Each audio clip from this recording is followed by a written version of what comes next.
오늘 계속해서 북 바이 북 설문 세 번째 시간으로 빌립보서 말씀을 저희가 살펴보겠습니다. 빌립보서 말씀은 주된 테마가 무엇일까요? 계속해서 저희가 저번 주에는 갈라디아서, 저번 주에는 에베소서, 이번 주에는 빌립보서, 그리고 다음 주에는 골로새서를 볼 예정인데 그 책의 책 한 권마다 주된 테마가 무엇인지를 계속 알아보고 있습니다. 그리고 그 주된 테마를 가지고 성령님께서 현재 우리 다운타운 교회에 무슨 말씀을 하시고자 하시는지 기도하고 묵상하는 시간을 갖고 있는데요. 이 빌립보서 말씀을 제가 또 개인적으로 묵상하면서 어떤 말씀이 주된 테마인가 묵상해보고 주님의 음성에 좀 귀 기울여 보는 바 주신 마음이 이거였어요.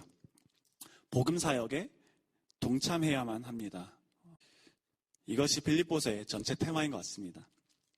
제가 대학교를 다닐 때요, 만난 흑인 친구가 있었어요. 굉장히 예수님을 많이 사랑하는 친구였습니다. 이 친구는 이제 찬양 인도자였고요. 그런데 제가 이제 신학교를 들어가기 전에, 대학교에서 만났으니까 신학원을 들어가기 전에 제가 이제 개인적으로 굉장히 은혜 충만할 때 했던 게 뭐였냐면은 이 야고보서를 이제 처음부터 끝까지 다 암송해 보는 거였어요. 그래가지고 물론 지금은 다 까먹었습니다. 근데 이제 신학교를 들어갈 때 예수님을 너무 많이 사랑하는 마음에 야고보서를 처음부터 끝까지 외우는 시간을 가졌었는데요. 이 친구랑 이제 찬양 사역을 같이 하고 어느 날 이제 그 친구가 운전을 하고 저는 그때 운전을 못할 때였는데 옆에서 가면서 이제 신앙 얘기를 막 나눈 거죠. 그러면서 그 친구한테 이제 이렇게 얘기를 했죠. 나는 요즘 야고보서를 읽으면서 묵상하고 있다. 근데 그 친구가 저한테 이렇게 말하는 거예요. The book of James is too hard for me. I'd rather read books like Philippians. 이러면서 웃더라고요. 자신도 말하면서 굉장히 민망해 하던데요. 이 야고보서의 테마가 무엇인가요? 믿기만 하면 안 된다. 믿으면 믿는 사람답게 살아라. 이러면서 막 엄청 혼나는 내용이잖아요. 믿음과 행위가 공존해야 한다. 이거 아닙니까? 그런데 반대로 이 빌립보서의 테마는 어떠한가요? 왜 이 흑인 친구는 예수님을 사랑하는 친구였는데 I'd rather read Philippians. 저한테 그렇게 얘기를 했을까요? 첫째로 빌립보서의 테마는 칭찬과 격려입니다. 여러분 빌립보서를 읽어보셨으면 아실 거예요. 바울은 빌립보서 편지에서 이 빌립보 교회를 엄청나게 칭찬하고 격려합니다.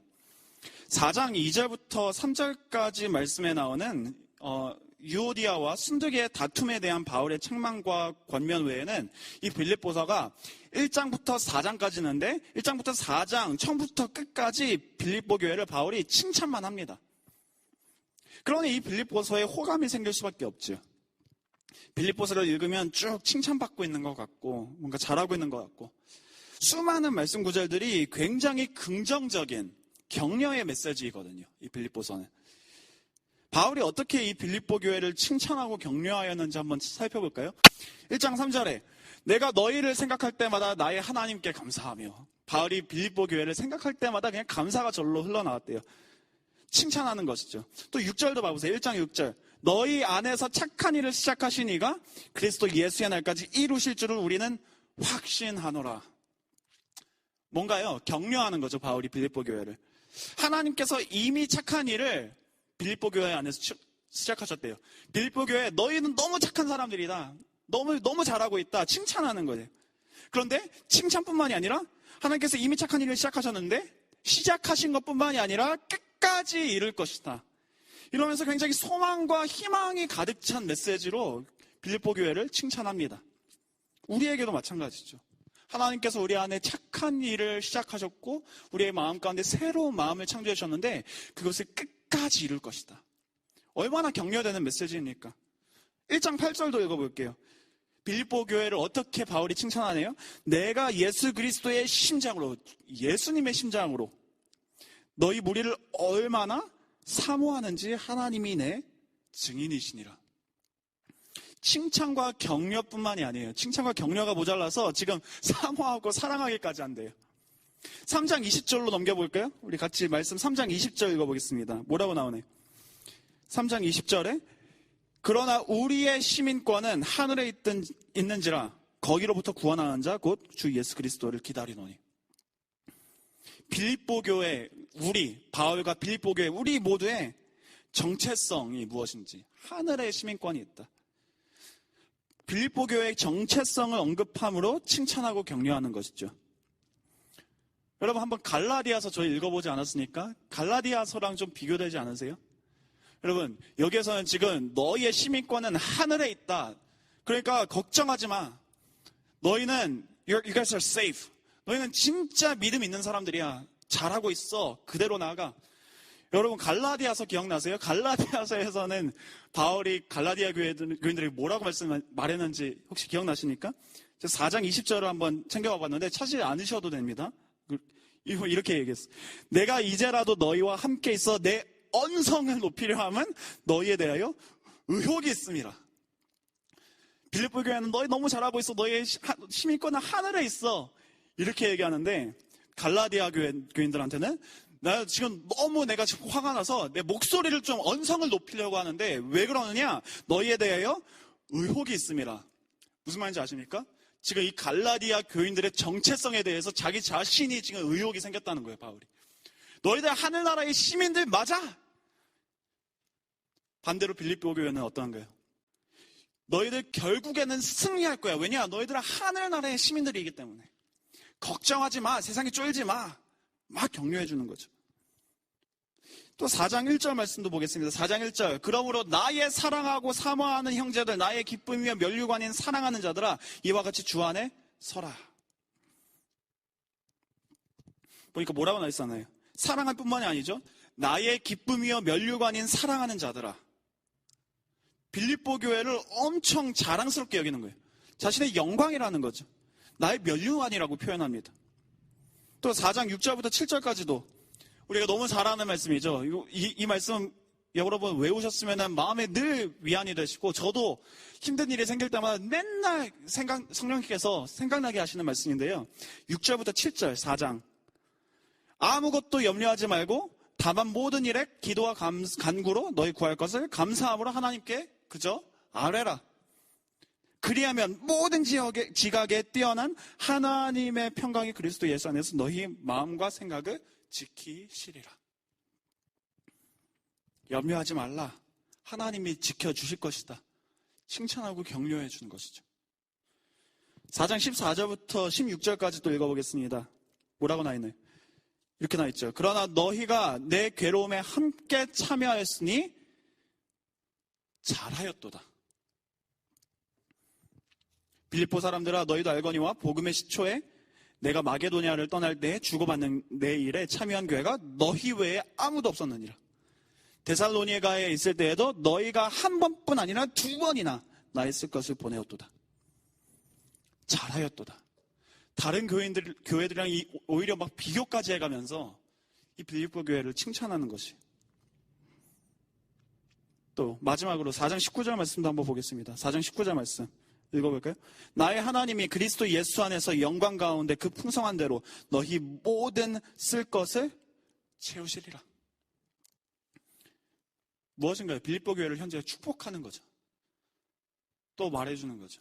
하나님께서 너희를 채워주실 것이라고. 걱정하지 말라고. 이렇게 빌립보서의 테마는 칭찬과 격려입니다, 여러분.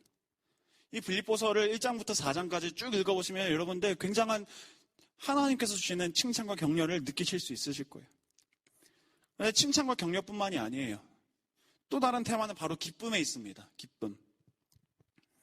성경을 많이 읽어보신 분들은 이미 아시겠지만 이 기쁨이라는 단어가 반복적으로 가장 많이 등장하는 책이 바로 이 빌립보서예요. 그 기쁨에 대한 언급도 한번 볼까요? 2장 18절 말씀 한번 읽어보겠습니다. 2장 18절 이렇게 나와 있죠. 이와 같이 너희도 기뻐하고 나와 함께 기뻐하라. 또 2장 28절 말씀. 그러므로 내가 더욱 급히 그를 보낸 것은 너희로 그를 다시 보고 기뻐하게 하며 내 근심도 덜려함이니라. 그러니까 기쁘게, 빌립보 교회를 기쁘게 하는 것이 바울의 의도라고 얘기해 주는 거죠. 이 말씀을 읽는 사람들이 기뻐하기를 원하는 바울의 의도. 이 말씀을 읽으면서 우리 또한 얼마나 마음에 위안이 되고 위로가 되고 또 기쁨이 됩니까? 누군가는 우리가 기뻐하는 것을 원한다는 것이에요. 3장 1절 말씀, 끝으로 나의 형제들아 주 안에서 기뻐하라. 이제 명령까지 하죠. 기뻐하라고. 또 4장 4절 말씀, 주 안에서 항상 기뻐하라. 또 명령하는데 또 뭐라고 나와요? 주 안에서 항상 기뻐하라. 내가 다시 말하노니, 반복해서 말하노니 기뻐하라. 또 4장 10절 말씀, 내가 주 안에서 크게 기뻐하면 너희가 나를 생각하던 것이 이제 다시 싹이 남이니. 빌립보 교회를 생각할 때마다 이 빌립보서를 쓴 바울은 기쁨에 젖어 물들게 되었다는 것이에요. 얼마나 황홀합니까, 여러분? 그런데요, 이 빌립보서를 그저 이렇게 표면적으로 글자대로만 읽으면 이렇게 칭찬과 격려, 기쁨으로 가득 찬 굉장히 희망적이고 소망적인 책입니다. 삶이 힘들고 어려울 때 이 빌립보서를 읽으면 성령님께서 굉장히 특별한 위로를 내려주세요. 그리고 혹시라도 염려와 힘듦이 가득 찬 분들이 현재 이 자리에 계시다면 이 빌립보서를 처음부터 끝까지 읽어보실 것을 권면해드리고 싶습니다. 성령님께서 위로해 주실 것입니다. 지금 이 순간에도 위로해 주셨을 것이에요. 하지만 여기에서 한 걸음 더 깊게 나아 들어가기를 원합니다. 그래서 여러분들이 이 빌립보서를요, 표면적으로 글자대로만 읽으신다면 어느 정도 순간적인 위로가 되실 수는 있어도 장기간으로 그 위로의 메시지가 보장될 것이라고는 말씀드릴 수 없습니다. 왜인지 말씀드릴까요? 마귀가 여러분들에게 계속 속삭일 것이거든요. 이 위로의 말씀은, 칭찬의 말씀은, 기쁨의 말씀은 너를 위한 게 사실은 아니야. 계속해서 여러분들의 믿음을 시험하고 의심하게 만들려고 이 마귀는 쉬지 않을 것이에요. 빌립보서를 똑같이 읽기는 읽었어도 여전히 멸망하고 무너져 내리는 사람들이 있다는 것이에요.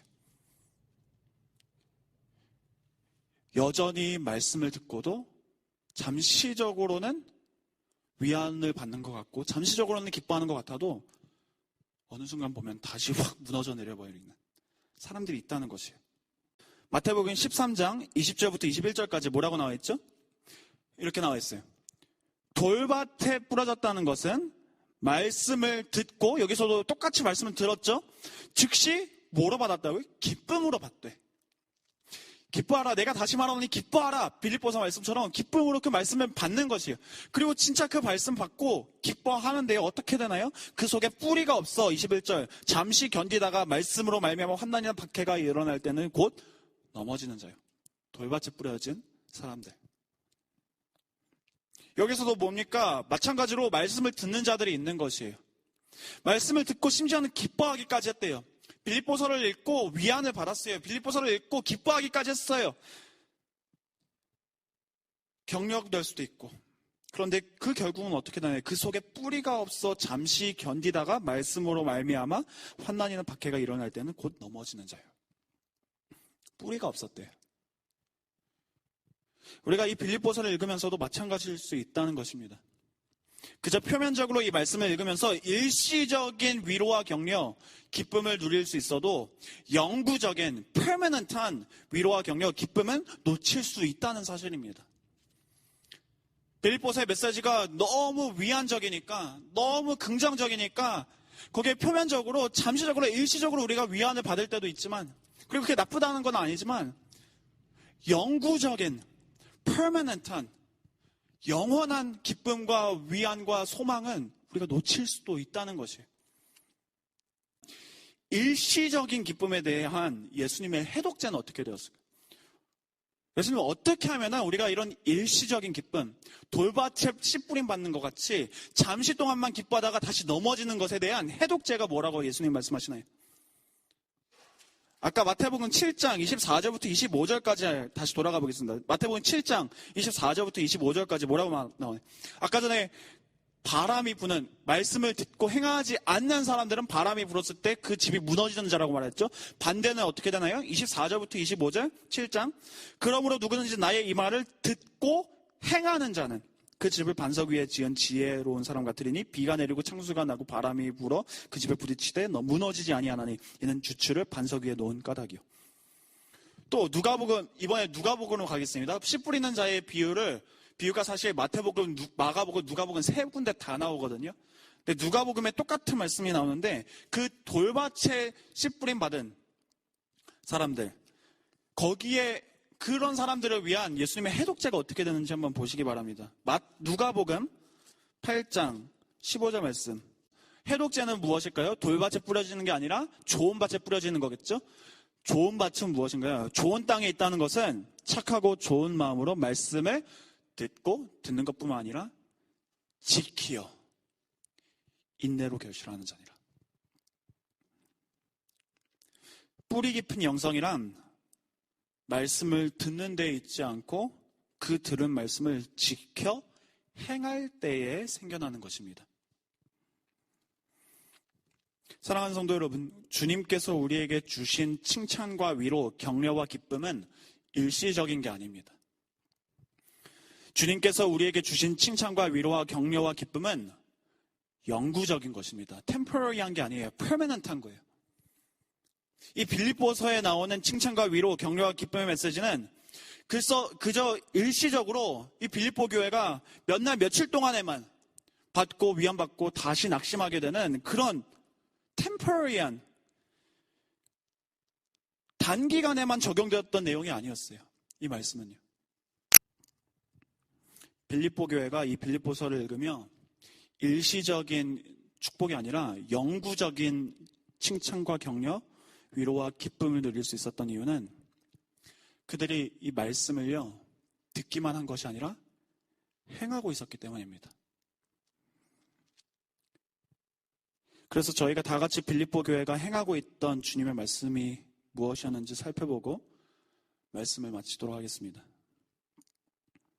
빌립보 교회가 행하고 있던 주님의 말씀은 바로 복음사역입니다. 복음사역. 아까 말씀을 시작할 때 제가 뭐라고 말씀드렸죠? 복음사역에 동참해야만 합니다. 이것이 빌립보서에서 칭찬과 위로, 기쁨과 격려의 테마보다 더 중요하게 암시되어 있는 메시지예요. 빌립보서에서 계속해서 칭찬적인 메시지, 격려의 메시지, 위로의 메시지, 기쁨의 메시지가 나오는데 이것들은 사실요, 여러분 빌립보서를 다시 쭉 읽어보시면요, 결실일 뿐이에요. 결실. 진짜 core seed, 진짜 중심 가운데 있는 이 빌립보서가 말하고자 하는 가장 중점되는 씨앗은 바로 복음사역에 있습니다. 복음사역에 동참하십시오. 그때부터 이 빌립보서를 읽을 때 일시적인 위로가 아닌 영원한 위로를 맛보게 되실 것입니다. 빌립보 교회가 바울과 같이 복음사역에 참여하고 있었기 때문에 빌립보 교회는 바울의 이런 칭찬을 들을 수 있었던 거죠. 영구적인 칭찬을. 그렇다면 여기에서 질문, 빌립보 교회는 어떻게 복음사역에 참여했을까요? 복음사역에 어떻게 참여하였길래 이렇게 바울의 칭찬을 받은 것일까요? 빌립보 교회가 마음으로 참여했기 때문입니다. 마음으로. 복음사역에 마음으로 참여했어요. 빌립보 교회는 기회만 된다면 복음사역의 일에 참여하고자 하는 마음의 의도가 있었습니다. 빌립보서 2장 30절 말씀 찾아서 읽어볼게요. 이렇게 나와 있어요. 그가 그리스도의 일을 위하여 죽기에 이르러도 자기 목숨을 돌보지 아니한 것은 나를 섬기는 너희의 일에 부족함을 채우려 함이니라. 빌립보 교회인들이 바울의 그 복음사역을 돕고 싶었다는 것이에요. 하지만 부족했다는 거죠. 그렇기 때문에 에파프로디토스, 한국말로 에바브로디도를 보낸 것이에요. 대신에 좀 복음사역에 참여해달라고 파송한 거죠. 또 4장 10절 말씀 빌립보서, 내가 주 안에서 크게 기뻐하면 너희가 나를 생각하던 것이 이제 다시 싹이 남이니 너희가 또한 이를 위하여 생각은 하였으나 기회가 없었느니라. 계속해서 복음사역에 같이 함께하고자 하는 생각이 있었다는 것이, 하지만 기회가 안 돼서 못 섬기고 있었다는 것이 빌립보 교회가. 또 4장 15절부터 16절까지 말씀. 빌립보 사람들아 너희도 알거니와 복음의 시초에 따라 마게도냐를 떠날 때 주고받는 내일에 참여한 교회가 너희 외에 아무도 없었느니라. 데살로니가에 있을 때도 너희가 한 번뿐 아니라 2번이나 나에 쓸 것을 보내었도다. 계속해서 기회가 되는 대로 한 번뿐만이 아니라 2번씩 말한 것보다 더 많이, 요구한 것보다 더 많이 섬기고자 하는 마음이 있었다는 것이죠.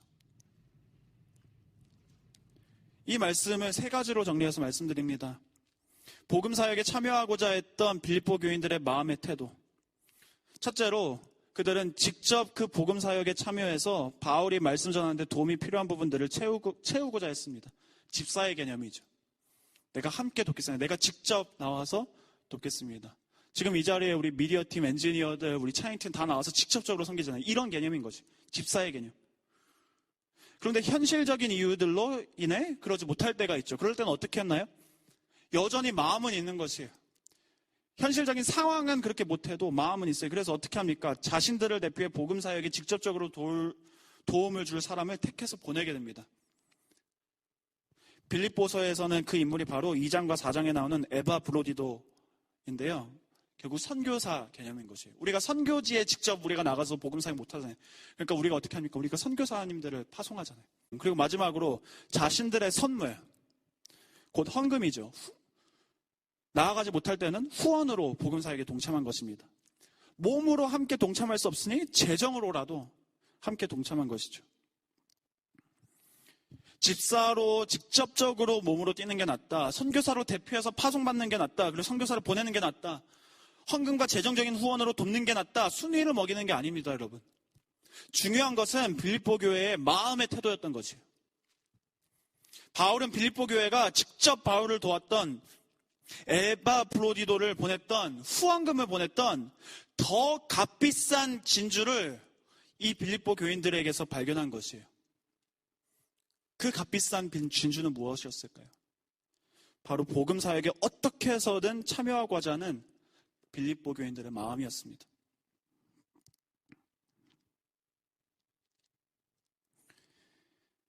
마지막으로 2가지만 더 말씀드리고 예수님 전해드린 후에 말씀 마치겠습니다. 여기에서 사실 예수님 전하고 말씀 맞춰도 될 것 같은데 해드릴 말씀이 2가지가 더 남아있어요. 복음 사역에 대한 마음이 중요한 거예요. 마음이 중요한 거예요. 어떤 방법이 중요한 게 아닙니다. 복음 사역에는. 심지어는 복음 사역의 성공률이 중요한 것도 아니에요, 여러분. 참여하고자 하는 마음이 중요한 것이고 그런 마음으로 복음 사역에 참여하고 있을 때 일시적인 축복이 아닌 영원한 축복을 누리게 되는 것입니다. 그래서 복음 사역은 물론 교회 사역이 될 수 있고 선교도 될 수 있겠지만 더 궁극적으로는요. 사실 복음 사역은 우리의 일생활입니다. Gospel ministry is a lifestyle. 어떤 사역에 있는 것이 아니고요. 그냥 우리의 일생활이에요. 우리의 마음에서부터 우러나오는 우리의 일생활, 우리의 라이프스타일. 그래서 여러분, 복음은요, 여러분들의 스타일인 거예요. 복음은 여러분들의 스타일이에요. 사실 스타일이라는 단어보다는 본질이라는 단어가 더 올바르죠. 그래도 여러분들이랑 더 잘 공감해 보려고 이 단어를 써봤어요. 복음은 여러분들의 스타일입니다.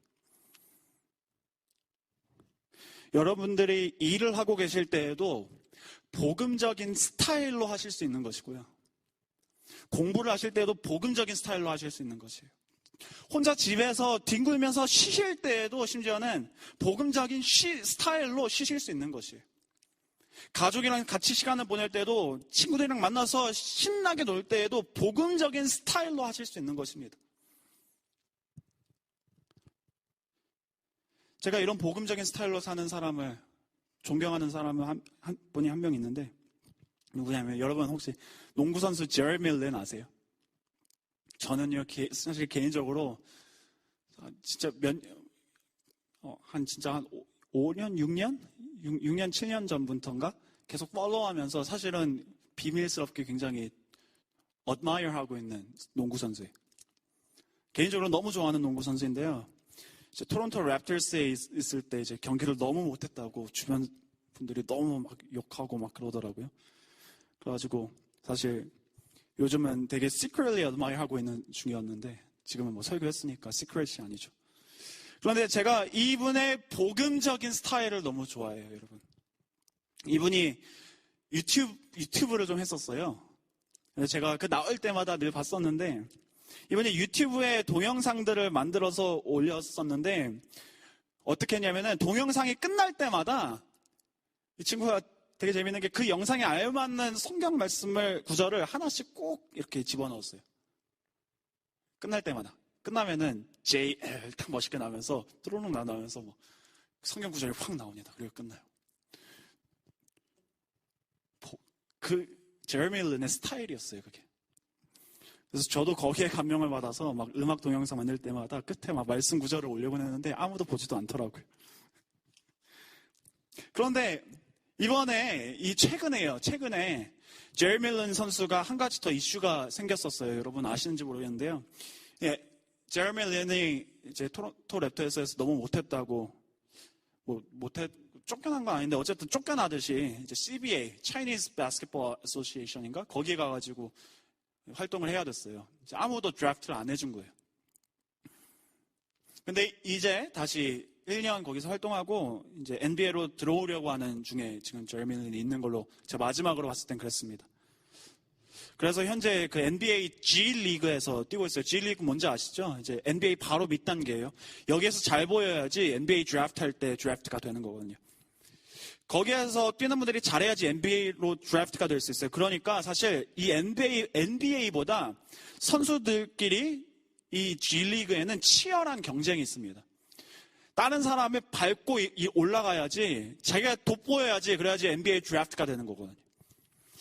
그렇다 보니 어느 한 선수가 제레미 린에게 경기 도중에 이 G리그에서 징스를 건 거예요. 아시죠? 막 슛하려고 하는데 못 넣게 하려고 징스를 막 걸었는데 어떻게 걸었느냐? 제레미 린이 AGN이잖아요. 타이워니즈. 근데 이렇게 건 거예요. 딱 슛하려고 하는데 코로나 바이러스. 너네 나라에서 코로나 바이러스 왔잖아. 너 코로나 바이러스야. 제레미 린이 듣고 너무 상처가 받은, 너무 낙심이 된 거죠. 그래서 이거를 NBA 어소시에이션에 이제 보고를 한 거예요. 제레미 린에게 코로나 바이러스라고 소리 질렀던 그 선수가 제레미 린에게 나중에 NBA에서 이렇게 경고받고 와서 미안하다고 사과를 했대요. 제레미 린한테 이렇게 물어보더라고요. So did you accept his apology? 그분의 사과를 받아줬습니까? 그러니까 제레미 린이 이렇게 대답하더라고요. Yeah, of course. 그러니까 그 인터뷰 보는 사람이 그러는 거예요. No, not of course. 아니지. 그건 당연한 일이 아니지. 사과를, 아니, 인종차별을 했는데, 그게 그냥 그렇게 손쉽게 그냥 받아줄 내용이에요? 그냥 사과했다고? 그러니까 제레미 린이 이렇게 대답했어요. 이렇게 말했어요. 너무 감동이에요. 여러분 잘 들어보세요. 직접 가서 찾아도 보세요. 유튜브에서. For me, 제레미 린이 이렇게 말해요. For me, 나에게는 it goes back to my faith. 이게 나의 믿음에 달렸다. I've been forgiven. 나는 용서받았다. We've all been forgiven. 우리 모두가 용서받았다. So who am I to be above somebody else and not accept an apology? I'm a Christian. So I feel like Jesus died on the cross for my sins and has forgiven me and given me a different level of appreciation for the grace and the love of something that I definitely didn't deserve.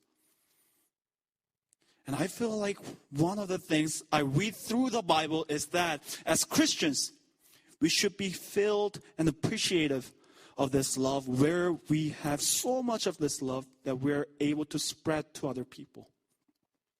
And that is the basis of everything that I try to do and how I view things.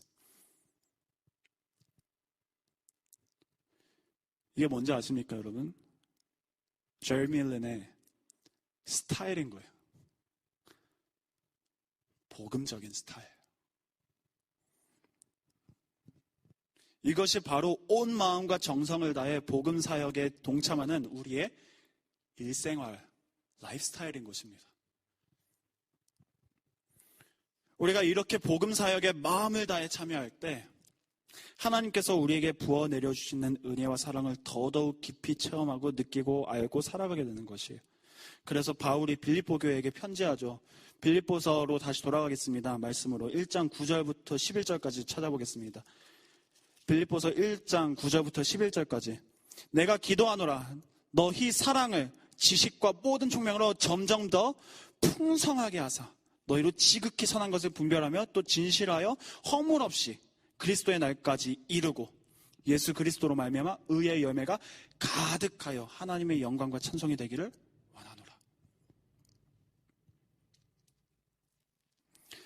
그리고 마지막으로 한 가지 더, 복음 사역에 참여하는 것이 왜 중요한지 말씀드립니다.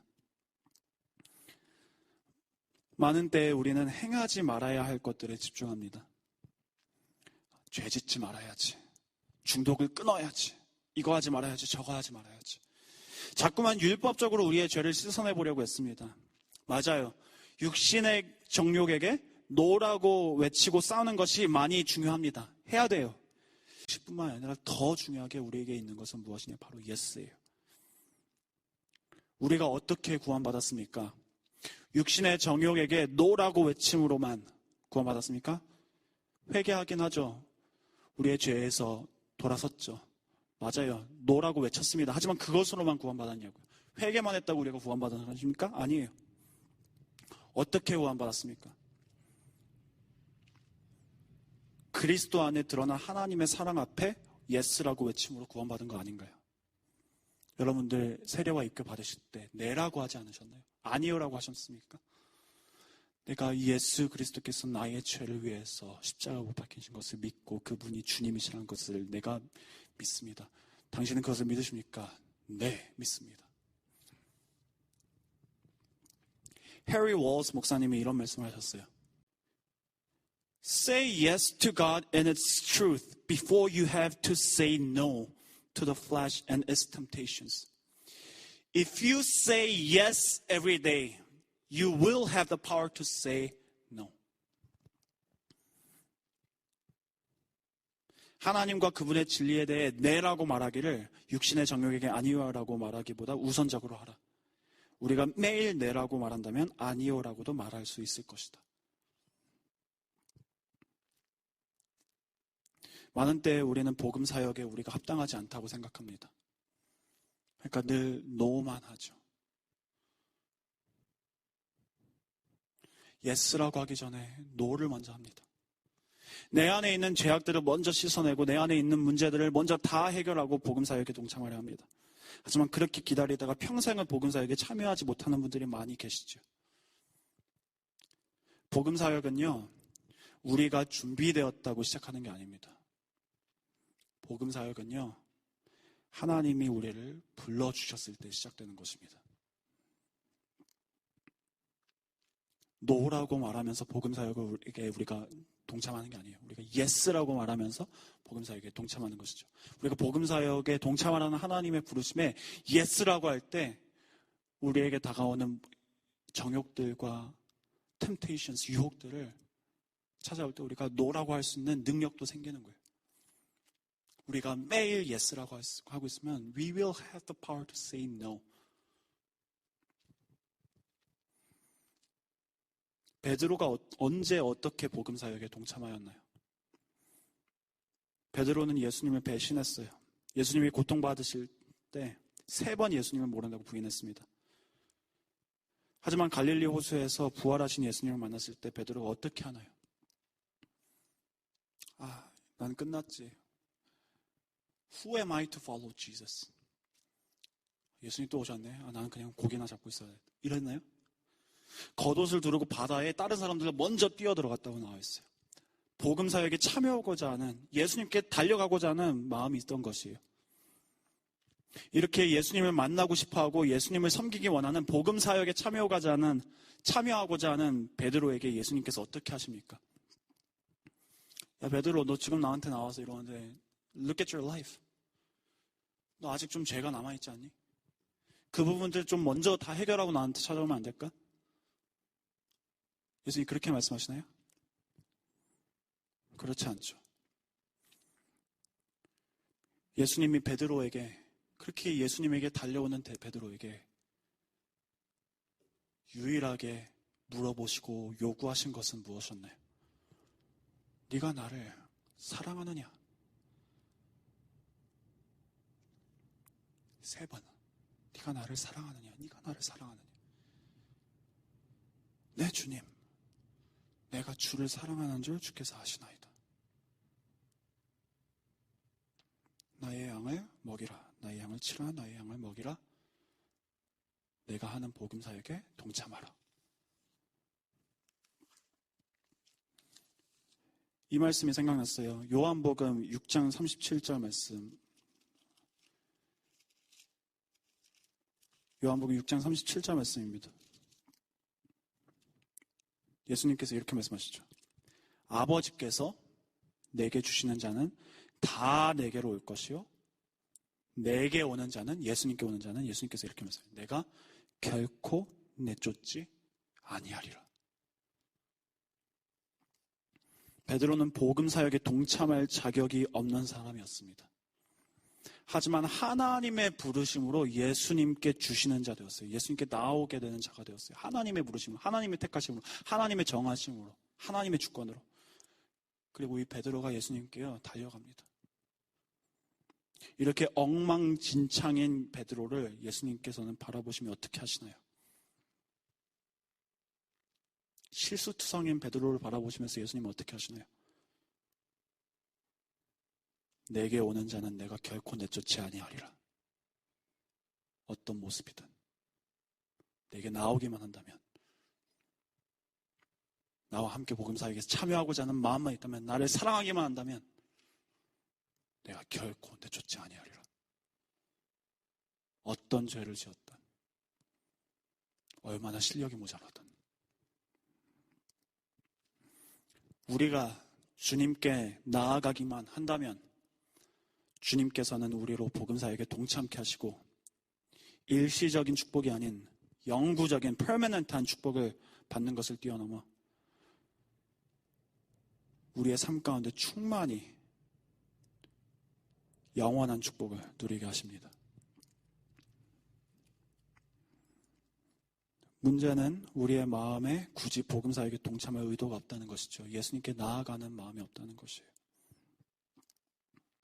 그는 근본 하나님의 본체시나 하나님과 동등됨을 취할 것으로 여기지 아니하시고 오히려 자기를 비워 종의 형체를 가지사 사람들과 같이 되셨고 사람의 모양으로 나타나사 자기를 낮추시고 죽기까지 복종하셨으니 곧 십자가에 죽으심이라. 이러므로 하나님이 그를 지극히 높여 모든 이름 위에 뛰어난 이름을 주사 하늘에 있는 자들과 땅에 있는 자들과 땅 아래에 있는 자들로 모든 무릎을 예수의 이름에 꿇게 하시고 모든 입으로 예수 그리스도를 주라 시인하여 하나님 아버지께 영광을 돌리게 하셨느니라. 아멘. 복음 되시는 우리 주 예수 그리스도이십니다.